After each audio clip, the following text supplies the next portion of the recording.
ঘুম ভাঙার পরে যদি এরকম একটা পরিবেশ দেখা যায় তাহলে কিন্তু মনটা শান্তিতে ভরে যায়, অ্যাটলিস্ট যারা প্রকৃতিপ্রেমী আমার মতো।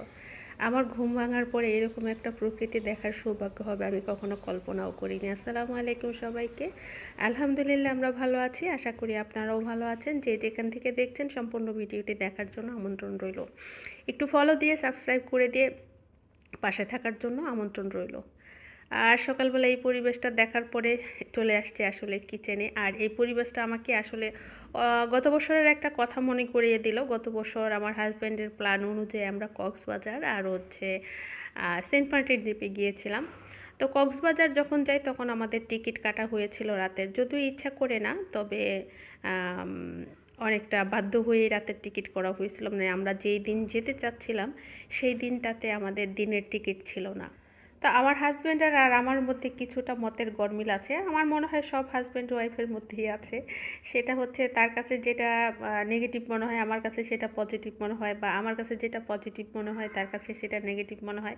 তার ধারণা যে রাতের বেলা টিকিট কাটবো, ঘুমাতে ঘুমাতে যাব। আর আমার কথা হচ্ছে রাতের বেলা টিকিট কাটলে বাহিরের কিছু দেখা যাবে না, যেহেতু আমি গাড়িতে ঘুমাতে পারি না। আমি ভীষণ রকমের ভয় পাই।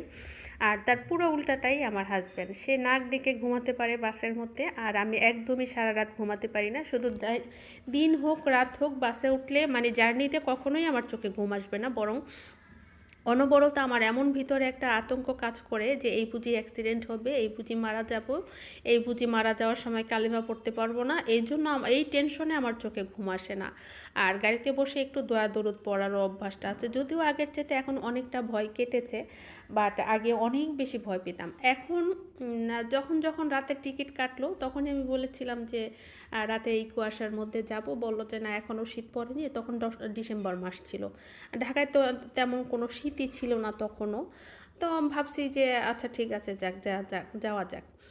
তো যতই গাড়ি কক্সবাজারের দিকে যাচ্ছে, রাত 2টা 2:30 যখন বাজে গাড়ি, তখন ওই মুহূর্তে আসলে কোথায় আমার আইডিয়া নাই, তবে সম্ভবত এটা চিটাগাংয়ের দিকে হবে হয়তোবা, আমি ভালো করে বলতে পারছি না। যাই হোক কক্সবাজার যাওয়ার পথে আর কি। যতই রাত বাড়তেছে ততই মাঝে মাঝে এত কুয়াশা, মানে মনে হচ্ছে যেন 10 হাত দূরেও কিছু দেখা যাচ্ছে না। অথচ এই কুয়াশার মধ্যেও গাড়িটা এত স্পিডে টানতেছে যে আমি আল্লাহর নাম নিতে নিতে প্রতি মুহূর্তে মনে হয় যে অস্থির হয়ে যাচ্ছি। আমার হার্টবিট বেড়ে গেছে। প্রতি মুহূর্তেই মনে হচ্ছে যে গাড়িটা বুঝি এই সাইড কেটে পড়ে যাচ্ছে। আমি জানি ড্রাইভাররা দক্ষ হয়, বাট দুর্ঘটনা তো দুর্ঘটনায়, তাই না? অথচ এইরকম একটা সিচুয়েশনেও আমার হাজব্যান্ড দিব্যি ঘুমাচ্ছে, তার ভিতরে বিন্দু পরিমাণ টেনশন নেই। তার ভিতরে এমন একটা ফিলিংস কাজ করে যা হওয়ার হবে। আর আমার কাছে মনে হয় এই বুঝি গাড়িটা অ্যাক্সিডেন্ট হচ্ছে। আমি আপনাদেরকে ফিল করাতে পারবো না যে আসলে কতটা ভয়ঙ্কর সিচুয়েশন ছিল। এতক্ষণ সাথে থাকার জন্য ধন্যবাদ। ভালো থাকবেন, সুস্থ থাকবেন। আল্লাহ হাফিজ।